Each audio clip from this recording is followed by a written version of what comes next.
আসসালামু আলাইকুম, welcome back সালাবাদ video. এই মুহূর্তে আছি ব্যস্ত শহর মালিয়াতে। আর ব্যস্ত শহর মালিয়াতে আসছে আজকে ঈদের দিন।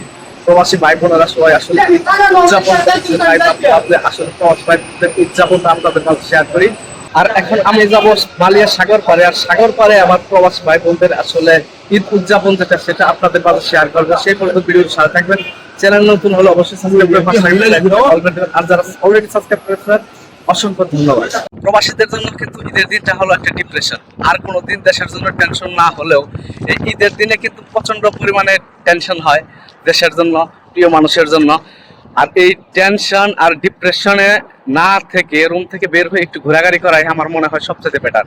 যার জন্য আমি একটু ঘুরতে আসলাম এবং প্রবাসী ভাইদের ঈদানন্দটা উপভোগ করার জন্য আসলাম। তো আপনাদেরও শেয়ার করব।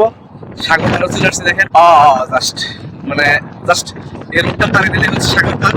আসলে কে কে আসলে বাসা থেকে বের হয়েছে ঘোরাঘুরি করার জন্য, তো সুন্দর কিছু মুহূর্ত আপনাদের মাঝে শেয়ার করবো। আপনাদের একটু সামনে দেখানোর চেষ্টা করি আসলে এখান থেকে কেমন লাগতেছে। যেহেতু সূর্যটা অস্ত যাচ্ছে, সাথে হচ্ছে মানুষগুলো এখানে জমাট হয়ে আছে, দেখেন আপনারা। না, এখান থেকে খুব সুন্দর লাগছে।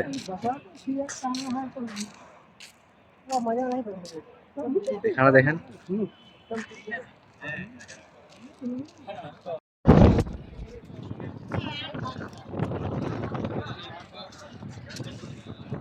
জাস্ট ভিউটা দেখেন।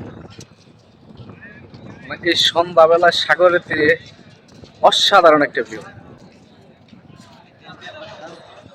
অসাধারণ একটা ভিউ। এখানে মনে হয় হাজার হাজার মানুষ কিন্তু আসছে এই ঈদের দিনটা উপভোগ করতে।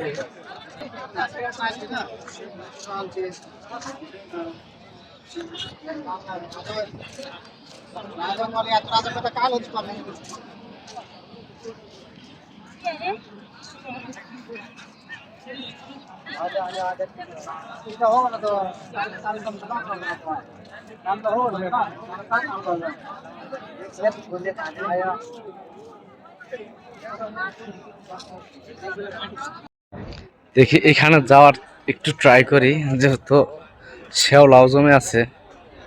যাওয়া যাবে, সমস্যা নেই, অনেক লোকজনই গেছে অলরেডি। মানে এখান থেকে কিন্তু ওয়াও, সবুজের মধ্যে একদম শেওলা পড়ে আছে। সাগর পাড়ে একদম শেওলা পড়ে আছে। যাই হোক, মানে শেওলাটাও কিন্তু অনেক সুন্দর লাগতেছে। দেখি যদি আপনাদের একটু দেখাতে পারি। ও, সিংপাজি একটা স্টাইল নিছে। অন্য অন্য বছর কিন্তু অনেক মজা হয়েছে এই সাগর পাড়ে। স্পিড বোটগুলা ছিল, রাইড দেওয়া যেত নুজদিনার একদিনার করে, সেই স্পিড বোটগুলাও নাই। সম্ভবত এই বছর অনুমোদন পায় নাই স্পিড বোট রাইডাররা, চলে যায়।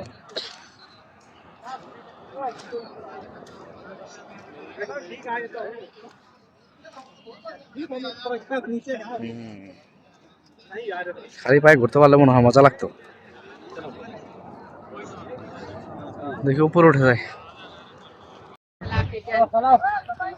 বল হচ্ছে গুলির কাছে, খুব সুন্দরভাবে পাস দিচ্ছে।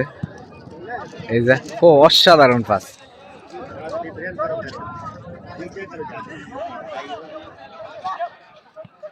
ওয়াও, মনে হয় একদম হামজা চৌধুরী, ফিউচার হামজা চৌধুরী। এই ফুটবল খেলার ভিতরে এগুলা কি আসছে না।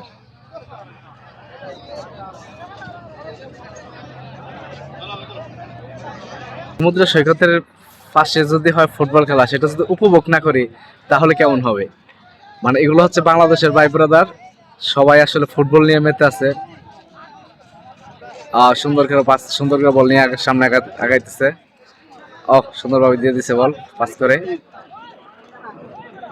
ও মাই গড, ও মাই গড, ওই যে সুন্দর পাস, অসাধারণ পাস, মাশাআল্লাহ। এটা ফিউচার হামজা, এটা আমাদের হামজা চৌধুরী। ওয়াও, দেখেন বল কিন্তু এখনো ছাড়ে নাই, কিন্তু মানে অসাধারণ খেলে। ও, বল পাস করে দিছে, গুলি বল দিছে। না মোটামুটি ভালো লাগছে আসলে। সমুদ্র সৈকতের পাশে কিন্তু ফুটবল খেলা দেখতেও ভালো লাগে আর খেলতেও ভালো লাগে। যাই হোক, উপভোগ করলাম, আপনাদের দেখাইলাম। এগুলো হচ্ছে শখ। আসলে শত ব্যস্ততার মাঝেও একটা দিন ছুটি পেয়ে এখানে কিন্তু ফুটবল খেলে আনন্দ করতেছে। ওয়ান্ডারফুল শটটা, একদম ওয়ান্ডারফুল শট করছে। আবার দিয়ে দিচ্ছে, দেখেন কত সুন্দর। ও মাই গড, ও মাই গড, কত সুন্দর, কত সুন্দর দিয়ে দেয়, দেখছেন? ও গোল গোল গোল গোল গোল গোল গোল। মানে ফিউচার হামজা চৌধুরী এত সুন্দরভাবে পাস দেয়, জাস্ট অসাধারণ। যাই হোক, এই সাগর পাড়ে আসলে একটা আলাদা একটা স্বস্তি পাওয়া যায়, শান্তি পাওয়া যায়, যা অন্য কোথাও ঘুরতে গেলে এই স্বস্তিটা পাওয়া যায় না। সাগরের ঢেউয়ের সাথে সাথে নিজের মনটা হচ্ছে অনেক শীতল হয়ে যায়। দেখেন আপনার কত সুন্দর একটা পরিবেশ, এই সমুদ্রের ঢেউ আর বাতাস আসলে মনটাকে একদম শান্ত করে দেয়। আর তাই তো মনে হয় সাগর পাড়ে এত মানুষের সমাগম হয়। সাগর পাড়ে আসলে আসলে সত্যি মানে অসাধারণ একটা ফিল হয়, অসাধারণ একটা তৃপ্তি পাওয়া যায় সাগর পাড়ে আসলে। আসলে প্রবাসী ভাই ব্রাদাররা হয়তো প্রবাসী ভাই ব্রাদাররা এসব জায়গায় এসে আসলে প্রশান্তিটা খুঁজে পায়, যার জন্য এই ছুটি আসে বারবার। দেখেন আপনারা। তো দেখতে দেখতে সন্ধ্যা হয়ে গেছে, বাড়ির উদ্দেশ্যে চলে যাব। যে যেখানে থাকেন ভালো থাকেন, সুস্থ থাকেন, সুন্দর থাকেন। দেখা হবে নতুন ভিডিওতে। আল্লাহ হাফেজ।